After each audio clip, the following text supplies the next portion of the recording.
ශ්‍රී ලංකා වරලක් ජනකාධිකාරී ආයතනය විසින් මෙහෙවන tax talk දෙවන අධිරිය වෙත ඔබ සාදරයෙන් පිළිගන්නවා. අද අපි කතා කරන්න හදන්නේ එකතු කළ අගය මත බදු යන මාතෘකාව යටතේ රාජ්‍ය විසින් ඔබ දැනටමත් දන්නවා ඇති බිල් පතක් පනත් කෙටුම් පතක් නිකුත් කර තිබෙනවා.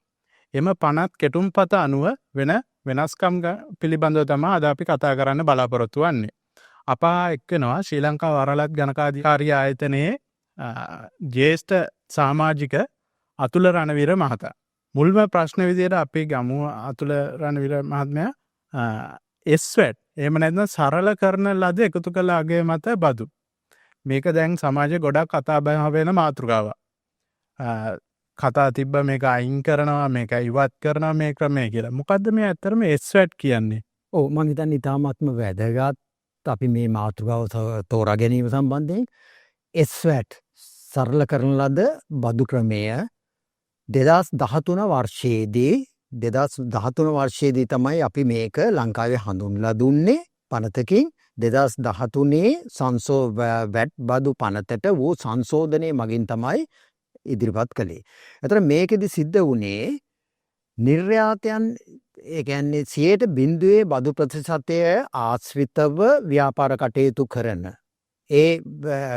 කරන අයට අතරමැදි අවස්ථාවල් වලදී බදු නොගෙවා එම බද්ද වෙනුවෙන් මුදලින් ගෙවනවා වෙනුවට ඒ සම්බන්ධයෙන් වවුචර් පත්‍රයකින් එම ගනුදෙනුව සිදු කිරීම තමයි වුණේ. මේකෙන් බලාපොරොත්තු වුණේ එම බද්ද ගෙවලා නැවත ඉන්පුට් ක්‍රෙඩිට් එකක් විදිහට යෙදවුම් බද්දක් විදිහට ලබා ගන්න එක නතර කරන්න තමයි මේ බද්ද අඳුල්ලා දුන්නේ. මෙම ක්‍රමය අඳුල්ලා දුන්නේ.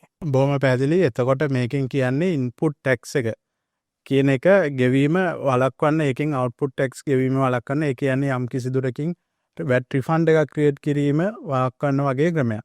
එතකොට අතුල රණවීර මහත්මයා මේ ක්‍රමය අහෝසි කිරීමක්. දැන් මේ පනත් බිල්පතේ කතා වෙනවා මෙම ක්‍රමය අහෝසි කරන්න. මෙම ක්‍රමය අහෝසි කිරීම මගින් අපනයන කරුවන්ට එහෙම නැත්නම් වැට් ඩිෆර්මන්ට් වැට් ගෙවීම කල් දාගන්න බදු ගෙවන්නන්ට වන බලපෑම කෙබඳුද? විශේෂයෙන්ම තරංගකාරීත්වයේ පැත්තෙන් බැලුවොත් ඒගොල්ලන්ගේ මම හිතන්නේ ඒක අපි සාකච්ඡා කරන්න ඕනේ දෙයක්. මොකද මේ සරල කරන ලද බදු ක්‍රමයේ යටතේ ප්‍රධානම දේ තමයි බද්ද ගෙවලා නැවත ඒක යෙදවුම් බද්දක් විදියට අඩු කරන්න තියෙන පහසුකම ඉවත් කරලා ඒ වෙනුවට වවුචර් එකකින් එම ගනුදෙනුව සිදු කිරීම. දැන් මේක ඉවත් කරපුවාම අවසානයේදී වෙන්නේ මේ ක්‍රමයේ ලංකාව විතරක් තියෙන ක්‍රමයක්, විශේෂයෙන්ම ලංකාවේ හඳුන්වලා දීපු ක්‍රමයක්. මේ ක්‍රමයේ ඉවත් කරපුවාම වෙන්නේ සෑම නිර්යාතයක් හෝ 0.0 බදු ප්‍රතිශතයේ අදාළව ව්‍යාපාර කටයුත්තක් කරන අවස්ථාවකදී එම කටයුතු වලට සම්බන්ධ වෙන විවිධාකාර අවස්ථාවලදී අදාළ වන එකතු කළ අගය අත වූ බද්ද ගෙවන්න වෙනවා. ඒ පුද්ගලයන් ගෙවන්න වෙනවා. ගෙවලා අවසානයේදී නිර්යාතකරුවෙක් කියමු, නිර්යාතකරුවට භාණ්ඩයේ මිල විකුණන්නේ එම බද්දත් එකතු කළ මිලකට 18%ක් වැඩි වූ මිලකට. එතකොට නිර්යාතකරුවා මොකද කරන්න වෙන්නේ ඉදිරියේදී? ඒක නිර්යාත කරලා ඒ 18%ක ප්‍රමාණය රජයෙන් ආපහු ඒ කියන්නේ දේශීය ආදායම් බද් දෙපාර්තමේන්තෙන් ආපසු අය කර ගැනීමේ ක්‍රමයක්, ක්ලේම් කිරීමේ ක්‍රමයක් තමයි මේකෙදි වෙන්නේ. ඒක තමයි මේ ක්‍රමයේදී අපි බලාපොරොත්තු වෙන්නේ. ඉතින් මෙතනදී ප්‍රශ්න දෙකක් තියෙන්න පුළුවන්. මේ ක්‍රමයට කරනකොට මුදල් යම් ප්‍රමාණයක් ඒකට හිර කරන්න වෙනවා. ඒ වගේම පහසුවෙන් ගනුදෙනුව කරන්න පුළුවන් වෙනවා. එතකොට මේ බිල්පතට අනුව අතුල රණවීර මහත්මයා ඒගොල්ලෝ කියනවා රිස්ක් බේස් රිෆන්ඩ් සිස්ටම් කියලා. අවදානම් පාදක කරගත් බදු නැවත ගෙවීමේ ක්‍රමයක්. එහෙම ක්‍රමයක් ක්‍රියාත්මක කිරීම ගැන ඔබතුමාගේ අදහස කුමක්ද? එහෙම ක්‍රමයකින් මේ දැන් අපි දන්නවා ලංකාවේ බදු ආපසු ගෙවීම, වැඩිපුර ගෙවූ බදු ආපසු ගෙවීම ප්‍රමාද වෙනවා. ඒක හැම දෙනාම දන්න කරුණක්. මේ ක්‍රමය තුලින් මේක ඉක්මනින්ම ලබා ගන්න පුළුවන් වෙයිද? ඔබතුමා දන්න විදිහට අපේ වෘත්තියේ තියෙන අපහසුම කාර්යය තමයි ආදායම් බද් දෙපාර්තමේන්තයෙන් වැඩිපුර ගෙවන ලද බද්දක් ආපසු අය කර ගැනීම, රිෆන්ඩ්ස් ගැනීම තමයි අපහසුම දේ. ඉතින් මෙතෙන්දී අපිට තියෙන ලොකුම බය තමයි සාමාන්‍ය බදු ගෙවන්නන්ට තියෙන ලොකුම ප්‍රශ්නය තමයි මේ බද්ද ආපසු අය කර ගැනීම කොච්චරක් දුරට සාර්ථකව වේද. හැබැයි මේ ක්‍රමය risk based refund system එක කියන එක ඉන්දියාව සහ තවත් රටවල් වල අඳුන්ලා දීලා තියෙනවා. ඒ රටවල් වල දැනට සාර්ථකව ක්‍රියාත්මක වෙනවා. ඉතින් මෙතෙන්දී මේගොල්ලෝ අඳුන්ලා දෙන්න යන්නේ දවස් 45ක් ඇතුළත ඒ වැඩිපුර ගෙවන ලද බද්දක් තියෙනවා නම් ඒ බද්ද ආපසු ලබා දීම. ඉතින් ඒක નિયમિત කාලය තුලදී කෙරෙනවා නම් මේ ක්‍රමය වඩාත් සාර්ථක ක්‍රමයක් කියලා සලකන්න පුළුවන්. අපි හැමදෙනාටම බදු වැඩිපුර ගෙවුවා නම් ඒක ඉක්මනටම ගන්න පුළුවන් වෙයි කියලා අපි හිතමු. හරි. එතකොට ඔබතුමා සඳහන් කරා මේක ඉන්දියාව ඇතුළු රටවල් ගණනාවක ක්‍රියාත්මක කරනවා කියලා. උදාහරණයකට ඉන්දියාව, පාකිස්තානය වැනි දකුණු ආසියාතික රටවල් වල පවා. එම රටවල් වල අපි දැකලා තියෙනවා මේක විද්‍යුත් ඉන්වොයිස් ක්‍රමයක් කරහා ඒකාබද්ධ කරලා තමයි ක්‍රියාත්මක වෙන්නේ. මෙවැනි ක්‍රමයක් ලංකාවට ගැලපෙයිද? ඒ හරහා ලංකාවට කුමන ආකාරයේ ප්‍රතිලාභයක් ලැබෙයිද? මම හිතන්නේ ඒක අතිශය වැදගත් ප්‍රශ්නයක්. මොකද මෙවැනි ක්‍රමයක් හඳුන්ලා දෙනකොට දැන් ওই ක්‍රමයේ තියෙන යම් යම් අඩුපාඩු නිසානේ 2013 වර්ෂයේදී අපි SWAT කියලා අපිම හදාගත්ත අලුත්ම ක්‍රමයක් ලංකාවේ ඉන්ට්‍රොඩියුස් කළේ. එතකොට ඒ ක්‍රමයේ යම් යම් අඩුපාඩු තියෙන නිසා දැන් ආපහු IMF එකේ මඟ පෙන්වීමක් යටතේ අපි ආපස්සට අර මුල් ක්‍රමයට යන්න යනවා. හැබැයි මෙතෙන්දී අලුතෙන් දෙයක් එක්ක වෙනවා risk based refund කියලා. එතකොට මේ ක්‍රමය සාර්ථක වෙන්න නම් අනිවාර්යයෙන්ම මේ එදිනෙදා සිදුවෙන එකතු කළ අගේ මත වූ බදු සම්බන්ධයෙන් වූ ගනුදෙනු ඉලෙක්ට්‍රොනික ක්‍රමයකට සිදු කරන්න වෙනවා.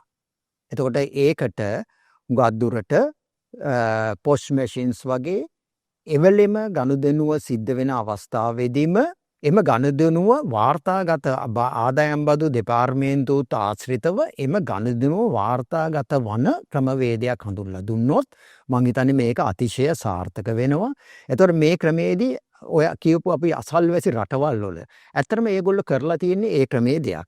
ඒ කියන්නේ ඉලෙක්ට්‍රොනික මීඩියා වලින් පොස්ට් මැෂින්ස් වගේ දේවල් වලින් එදිනෙදා එම ගනුදෙනුව එවලෙම ආදායම් දෙපාර්තමේන්තුව වලටත් සම්බන්ධීකරණය කරලා ගනුදෙනුව සිද්ධ කිරීම.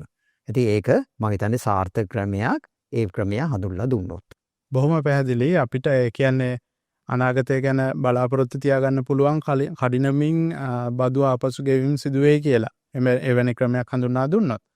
අතුල රණවීර මහත්මයා මෙම පනත් බිල් කෙටුම්පතෙන් තව දෙයක් හඳුන්වා දීලා තියෙනවා. විශේෂ දෙයක් නිර්වාසිකයන් විසින් සපයනු ලබන සේවාවන් සඳහා එකතු කළ අගය මත බද්ද අය කිරීමට.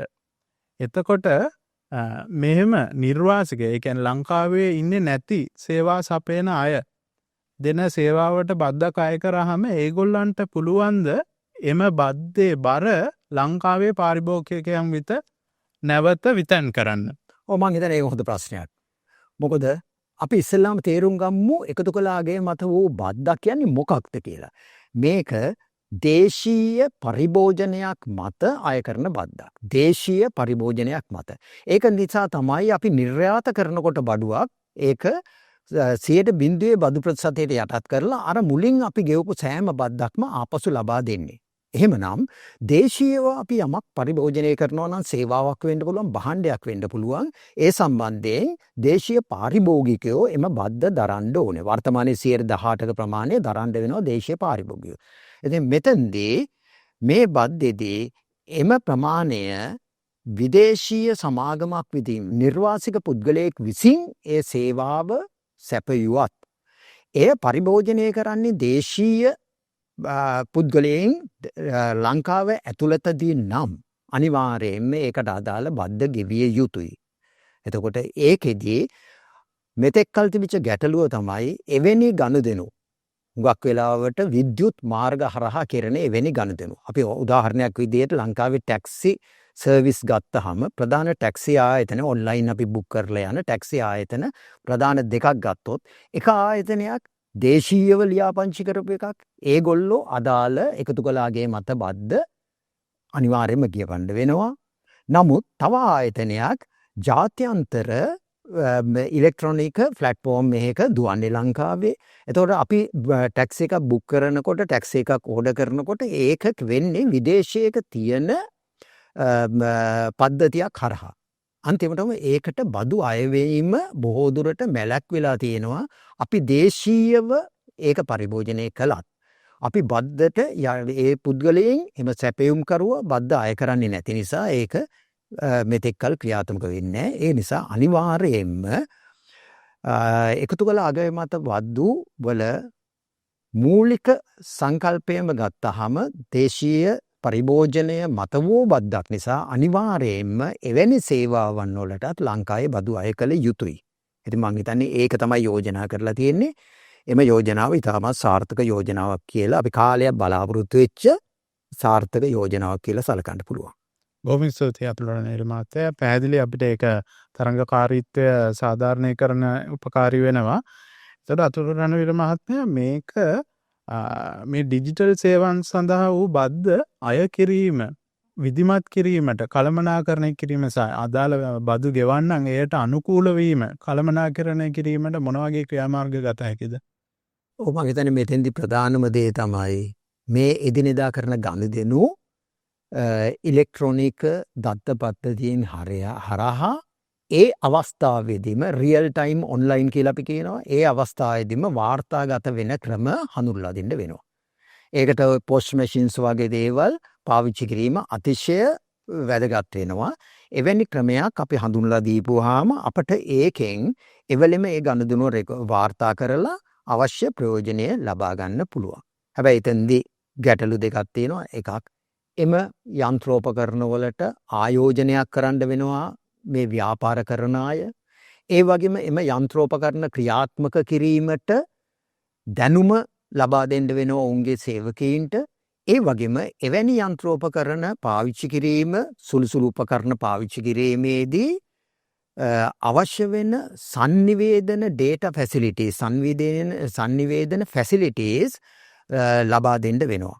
දැන් අපි මේ ගනුදෙනුව sannivedana facility නැති තැනකදී කරනවා නම් අපිට ඒ පොස්ට් මැෂින් එකකින් ඒ වෙලාවෙම ගනුදෙනුව වාර්තා කිරීමේ අපහසුතාවයක් ඇති වෙනවා. ඒ නිසා ওই කරුණු තුන ගැනම අපි සැලකිලිමත් වෙන්න ඕනි. අදාළ උපකරණ ලබා දීම, ඕ ලබා ගැනීමට පහසුකම් සැලසීම, ඒ උපකරණ පාවිච්චිය සම්බන්ධයෙන් අවබෝධයක් ලබා දීම සහ එම උපකරණ පාවිච්චි කිරීම සඳහා අවශ්‍ය වෙන දත්ත පහසුකම් ලබා දීම. තව යෝජනාවක් තියෙනවා මෙම පනත් බිල්පතේ ශ්‍රී ලංකාවේ අපනයනකරුවන් හා ආනයනකරුවන් අනිවාර්යයෙන්ම එකතු කළාගේ මත බද්ධ යටතේ ලියාපදිංචි විය යුතුයි කියලා. මෙය කෙසේ බලපායිද මේ ආනයනකරුවන් සහ අපනයනකරුවන්ට? ඇත්තටම මේක අලුත් යෝජනාවක් නෙමෙයි, දැනටමත් පනතේ තියෙනවා. අනිවාර්යයෙන්ම ඕනෑම පුද්ගලයෙක් ආනයනයක් හෝ අපනයනයක් කරනවා නම් අපේ කස්ටම් එකේ රේගු ආයතනයේ ලියාපදිංචි කිරීම අත්‍යවශ්‍ය වෙනවා. ඒ ලියාපදිංචි කිරීම කරනකොට අනිවාර්යයෙන්ම එකතු කළාගේ මත සඳහා වූ බද්දට ලියාපදිංචි කිරීම අත්‍යවශ්‍යයි. ඒක නැතුව කරන්න බෑ. ඒක නැතුව අපිට කරන්න පුළුවන් යම් ගමනක යෙදෙන පුද්ගලයෙකුගේ තනි පුද්ගලයෙකුගේ ගමන් මළුවක් ආශ්‍රිතව පෞද්ගලික ප්‍රයෝජනයට ගෙනියන වඩුවක් සඳහා පමණයි. ඉතින් ඒ නිසා මේක අලුත් දෙයක් නෙමේ. මං හිතන්නේ ওই යෝජනාව අයවැය ලේඛනයට දාලා තියෙන්නේ දැනට තියෙන යෝජනා දැනට ක්‍රියාත්මක වෙන දේ වඩා සාර්ථකව කරන්න කටයුතු කරනවායි කියන එක වෙන්න ඕනේ. බොහොම ස්තුතියි අතුලරණ නිර්මාතය. ඊළඟට මේක මේ අනිවාර්යෙන් රෙජිස්ටර් වෙන එක අපි කියමු බදු නිදහස් භාණ්ඩ හෝ සේවා භාණ්ඩ සපයන අයට කෙසේ බලපායිද? බදු නිදහස් අය මේකට රෙජිස්ටර් වෙන්න අවශ්‍යයිද මේ කියන විදිහට? ඔව්, අවාසනාවකට වගේ අපේ එකතු කළ අගේ මත වූ බදු පනතේ තිබිච්ච ලොකුම අඩුපාඩුවක් තමයි බදු නිදහස් කිරීම විශාල ලයිස්තුවක් තිබුණා. වාසනාවකට වගේ දැනට වර්ෂයකට ඉස්සෙල්ලා 2024 ජනවාරි 1 වෙනිදා ඉඳලා ඒ ලයිස්තුවේ තිබිච්ච ඒවාන් 65ක් විතර අයින් කළා. දැන් ටිකක් සාර්ථක තත්ත්වයක තියෙනවා. 35ක් විතර තමයි දැන් ඉතුරු වෙලා තියෙන්නේ.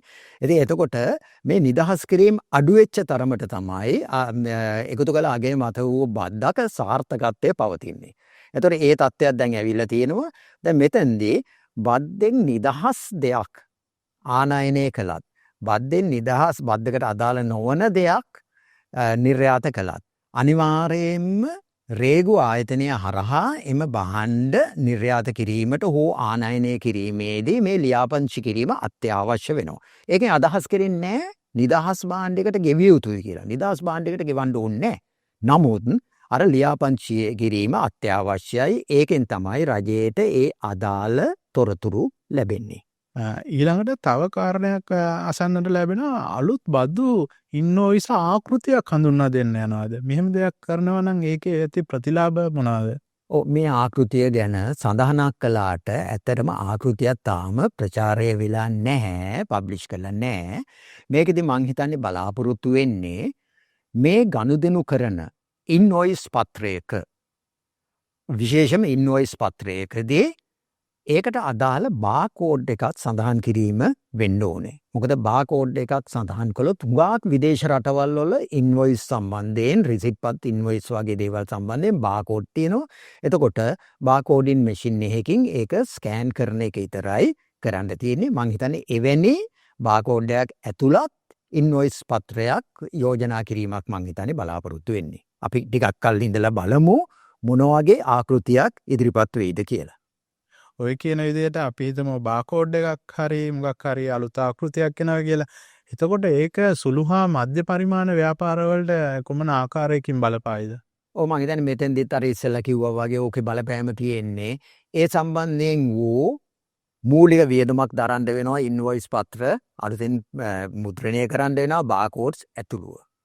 ඊට පස්සේ බාකෝඩ්ස් රීඩින් කරන්න ඕන නම් ඒක කියවන්න ඕන නම් බාකෝඩ් රීඩර් මැෂින්ස් ඔවුන්ට ලබා ගන්න වෙනවා. ඒ වගේ මූලික වියදමක් යනවා. හැබැයි දිගු කාලීනව මං හිතන්නේ ඉතාමත්ම සාර්ථක යෝජනාවක්. තව යෝජනාවක් අපිට අසන්නට ලැබෙනවා එකතු කළ අගය මත බදු වාර්තාව. එහෙම නැත්නම් VAT රිටර්න් එක මාර්ගගත ක්‍රමය ඔස්සේ. ඒ කියන්නේ ඔන්ලයින්. එහෙම නැත්නම් රැමිස් සිස්ටම් එක හරහා දේශීය ආදායම් දෙපාර්තමේන්තු විද්‍යුත් ක්‍රමය හරහා පමණක් ලබා දිය හැකි බව, ගොනු කළ හැකි බව, සබ්මිට් කළ හැකි බවට යෝජනාවක් යනවා. ඒ කියන්නේ මැනුවල් ක්‍රමය නැති කරනවා. ඒක කෙසේ බලපායිද? ඒක කොයි වගේ විදිහට බලපානවද? මං හිතන්නේ ඇත්තටම දැනට මේක අලුත් දෙයක් නෙමෙයි. දැනටමත් කිසිම කෙනෙකුට මැනුවලි මේ වාර්තාවන් ගොනු කරන්න බෑ. අනිවාර්යයෙන්ම වාර්තාවන් ගොනු කරන්න තියෙන එකම ක්‍රමවේදය ඔය ඔන්ලයින් මාර්ගස්ථ ක්‍රමය. හැබැයි මේ ක්‍රමයේ යම් අඩුපාඩු දැනටත් තියෙනවා. ඒ අඩුපාඩු වඩාත් නිවැරදි කරලා සාර්ථක ක්‍රමයක් අඳුරලා දෙනවයි කියන එක තමයි ඕකේ බලාපොරොත්තු වෙන්නේ. විශේෂයෙන් මේකේ යම් වැරද්දක් වෙලා තියෙනවා නම් වැරද්ද නිවැරදි කරන්නේ කොහොමද? නිවැරදි කරලා ඒ සිස්ටම් එකට නැවතවරක් ඒ තොරතුරු ඇතුළත් කරන්නේ වාගේ දේවල් මං හිතන්නේ එකෙන් බලාපොරොත්තු වෙන්නේ. අලුත්ම යෝජනාවක් කියලා කියන්න බෑ මේක. ඊළඟට අපි හිතමු දැන් එහෙම ඉන්න පුළුවන් ව්‍යාපාර ඔන්ලයින් ඇක්සස් නැති කුඩා ව්‍යාපාර අපි සමහර වෙලාවට දැකලා තියෙනවා සිල්ලර කඩ. ඒ වගේ කුඩා ව්‍යාපාර තියෙනවා. ඒගොල්ලන්ගේ රෙවෙනියු එක තියෙනවා. අදාළ බදු බැඳියාව තියෙනවා. හැබැයි ඒගොල්ලන් දන්නේ සාක්ෂරතාවයක් නැහැ. Limited access. ඒ වගේ අය මේ වගේ අවස්ථාවක මොන වගේ අභියෝගයකට මේකේ මොන හරි විකල්පයක් තියෙයිද ඒගොල්ලන්ට? අනිවාර්යයෙන්ම මේක විකල්පයක් කෙසේ වෙතත් මේකේ අභියෝගයක් තියෙනවා. මොකද ඒ ශාස්ත්‍රීය දැනුම නැති කෙනෙකුට මේක කරන්න ගියාපුවාම ඇත්තට මේ පුද්ගලයාට විශාල කාලයක් යනවා. ඔහුගේ ව්‍යාපාර කටයුතු කරගෙන යන්න තියෙන කාලය සෑහෙන නාස්ති වෙනවා. ඉතින් එතෙන්දී මම යෝජනා කරන්නේ අනිවාර්යයෙන්ම දේශීය ආදායම් බදු දෙපාර්තමේන්තුව මේ සඳහා අධ්‍යාපන දැනුම ලබා දීමේ කටයුතු සිද්ධ කරන්න ඕනේ. ඔවුන් දැනුම ලබා දීම තුලින් අපට එම ව්‍යාපාරිකයෝ හුඟක් දුරට වැඩි දියුණු කරලා ගන්න පුළුවන් මේ ක්‍රමයට එන්න පුළුවන්. ඇත්තටම මේක ලොකු ගැටලුවක් නෙමෙයි 2020 අපිට ඇතිවෙච්ච ව්‍යසනයෙන් පස්සේ අපි ගොඩාක් ඔන්ලයින් දේවල් වලට පුරුදු වුණා. ඉතින් මේක ඒ වගේ තවත් එක පියවරක් පමණයි. මම හිතන්නේ මේක ලොකු ගැටලුවක්, ලොකු චැලෙන්ජ් එකක් කියලා සලකන්න අවශ්‍ය නැහැ. තව කාරණාවක් මේ සඳහන් වෙනවා යෝජනාවල ප්‍රකාශ නොකළ සහ නොගෙවූ බදු. ඒ කියන්නේ පාරිභෝගිකයාගෙන් අය කළා නෑ. හැබැයි දේශීය ආදායම් දෙපාර්තමේන්තුවට ගෙවලා නෑ. ප්‍රකාශ නොකළ සහ නොගෙවූ බදු පිළිබඳ කවර ආකාරයක ප්‍රතිපත්තියක් ක්‍රියාත්මක කරන්න යනවද? ඒ කෙසේ බලපායිද? ඇත්තටම දැනටත් පනතේ මේ සම්බන්ධයෙන් සියලු ආවරණයන් තියෙනවා. ඔබ මං හිතන්නේ දකින්න ඇති දැනට සතියකට විතර ඉස්සෙල්ලා එක්තරා සමාගමක අධ්‍යක්ෂ මණ්ඩල 3 දෙනෙක් කුට මාස 6ක සිරදඩුවන් ලබා දුන්නා බදු නොගෙවීම නිසා. ඒත් ඉස්සෙල්ලා මාස 6කට ඉස්සෙල්ලා තෝවෙන දෙයක් වුණා. ඉතින් මේක දැනටමත් පනතේ පැහැදිලිවම මේක තියෙන. මේ ආවරණයන් තියෙනවා. ඇත්තට මේ යෝජනාව වෙන්නේ එම ආවරණයන් ඉතාමත් ශක්තිමත් කරලා ක්‍රියාත්මක කිරීමක් පමණයි. විශේෂයෙන්ම එකතු කළ අගේ මත වූ බද්ධ කියලා කියන්නේ රජය වෙනුවෙන් ඒජන්ට් කෙනෙක් විදිහට නියෝජිතයෙක් විදිහට ව්‍යාපාරිකයෙක් එකතු කරන ලද බද්දක්. පාරිභෝගිකයන් එකතු කරන ලද අවසාන පාරිභෝගිකයන් එකතු කරන ලද බද්දක්. එහෙමනම් ඒ බද්දේ අයිතිය තියෙන්නේ රජයට එම පුද්ගලයාට නෙමෙයි. ඉතින් එහෙමනම් රජයේ දේපලක් අවභාවිතයක් කරනවා නම් ඒ සම්බන්ධයෙන් කටයුතු කිරීම අත්‍යවශ්‍යයි. ඒ වගේම ඒ සම්බන්ධයෙන් ක්ෂණිකව කටයුතු කිරීමත් අත්‍යවශ්‍යයි. ඒ හින්දා මේ නීතිය දැනට තියෙන නීතිය ශක්තිමත්ම වෙලාවට ක්‍රියාත්මක කරවීමේ යෝජනාවක් මේකෙන් කියලා තියෙන්නේ. මම හිතන්නේ ඒක සාර්ථක දෙයක්. ඊළඟට අපි හිතමු දැන් මෙහෙම ක්‍රමයක් ක්‍රියාත්මක කරනකොට ඔබතුමා සඳහන් කරා අඟදිත් සමහර ඩිරෙක්ටර්ස්ලාට දඩුවම් පැමිණුවා මේ ක්‍රමය හරහා එහෙම කියලා.